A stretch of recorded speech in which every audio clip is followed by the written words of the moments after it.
अगर हम इस दुनिया में सभी देशों पे जितना कर्जा है उसे मिला दे तो कुल मिला के आंकड़ा कुछ 324 ट्रिलियन डॉलर्स के आसपास आता है। बहुत ज्यादा बड़ा नंबर है ना। पर ताज्जुब की बात ये नहीं है। ताज्जुब की बात ये है कि अगर हम पूरी दुनिया की जीडीपी का टोटल कर दे तो उसका टोटल आता है 111.33 ट्रिलियन डॉलर्स। गौर करने वाली बात यह है कि अगर दुनिया के सभी देशों के पास पैसा ही 111.3 ट्रिलियन डॉलर्स है और कर्जा उनपे इसके मुकाबले 291% ज्यादा है, तो इन देशों ने कर्जा ले किससे रखा है? और ये कर्जे वाला पैसा अगर दुनिया में है ही नहीं तो ये पैसा खर्चा कहाँ किया गया? एलियंस के प्लेनेट पर। वेल, इस टॉपिक की डिमांड काफी ज्यादा आ रही और आज के इस वीडियो में हम आपको इसी के बारे में बताने वाले हैं, वो भी प्रॉपर इकोनॉमिक्स, न्यूमेरिकल डेटा और इन्फोग्राफिक्स के साथ, ताकि आप इस मुद्दे को और गहराई से समझ सके। तो अभी इसी साल ओपन एआई ने ओरेकल के साथ उनके क्लाउड कंप्यूटिंग और डेटा सेंटर यूज करने के लिए $300 बिलियन की डील करी है। ये टेक हिस्ट्री की सबसे महंगी डील्स में से एक है। इस डील के बाद ओरेकल के शेयर एक दिन में 40% उठ गए। उसके एम्प्लॉइज रातों रात करोड़पति बन गए और कंपनी के को फाउंडर लैरी एलिसन कुछ देर के लिए दुनिया का सबसे अमीर शख्स बन गए थे, एलोन मस्क से भी ज्यादा संपत्ति वाले। मगर इस डील में मुद्दे की बात यह है ना कि ना तो ओपन एआई के पास ओरेकल को देने के लिए $300 बिलियन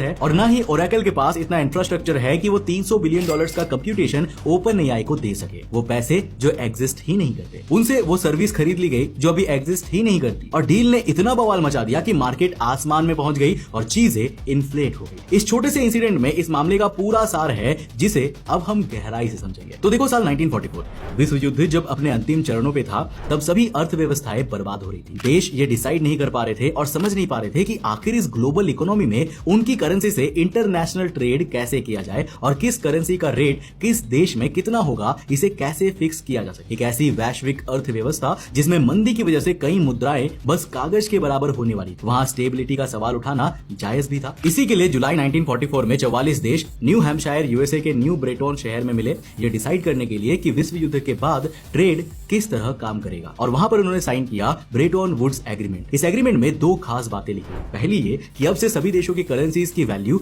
यूएस डॉलर में देखी जाएगी और ग्लोबल ट्रेड यूएस डॉलर्स की वैल्यूएशन में ही किया जाएगा, जैसा कि करंटली सभी देशों के बीच किया जाता है। हालांकि इसमें डर ये था कि अगर अमेरिका ने अपने डॉलर की वैल्यू को आर्टिफिशियली बढ़ा दिया, तब तो बाकी दुनिया की करेंसीज डॉलर के मुकाबले वर्थलेस हो जाएंगी। अब ऐसी परिस्थिति ना आए, इसके लिए डॉलर के भाव को अमेरिका के पास मौजूद गोल्ड से लिंक कर दिया गया। जितना गोल्ड रिजर्व अमेरिका के पास होगा, वो उतनी ही वैल्यू में डॉलर ग्लोबली सप्लाई कर पाएगा और गोल्ड की कीमत सेट करी गई $35 पर आउंस। अगर इस बीच कोई देश चाहे तो गोल्ड देके अमेरिका से डॉलर भी ले सकेगा या डॉलर देके जरूरत पड़ने पे अमेरिका से गोल्ड भी ले सकेगा अपनी इकोनॉमी को स्टेबल बनाए रखने के लिए। अब इसका मतलब मोटा मोटा अमेरिका ग्लोबल ट्रेड में केवल उतने ही डॉलर सर्कुलेट कर सकता था जितना कि उसके पास सोना मौजूद हो। और चूंकि वो अपने गोल्ड रिजर्व से बहुत ज्यादा डॉलर्स नहीं प्रिंट कर सकता था, इस वजह से अमेरिका अपनी इकोनॉमी को आर्टिफिशियली भी नहीं बढ़ा सकता था। और